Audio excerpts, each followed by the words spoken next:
In this video, I will show you how to quickly and easily withdraw crypto from the platform Tapbit. If you want to get the best sign-up bonus possible on Tapbit, you simply have to go down to the first link in the video description, and then you will get to exactly this page right here, and you can get up to $320 of bonuses by simply depositing and reaching certain trading volume milestones. You can get up to a total of $320 of bonuses. To create your account, simply enter your email address right here, get a code and enter it right here.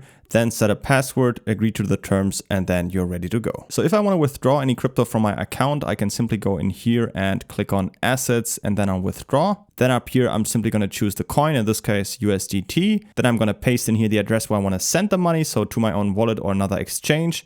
Down here for the network, in this case, I'm going to use the Tron network. Just make sure that you're using the same network as for the other exchange or wallet where you're sending the money to.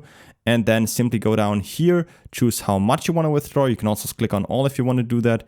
And then just click on confirm and the money will be sent over within just a few minutes. If you're sending larger amounts, I recommend you to first send a small test transaction and then send the remaining amount with the second transaction. And if you also want to know how you can withdraw fiat money, so to your own bank account, I have a separate video on that also on my channel, and it's also linked down in the video description. Don't forget to create an account on Tapbit by using the first link down from the video description to get up to $320 of bonuses. And if you have any other questions, feel free to ask them in the comments.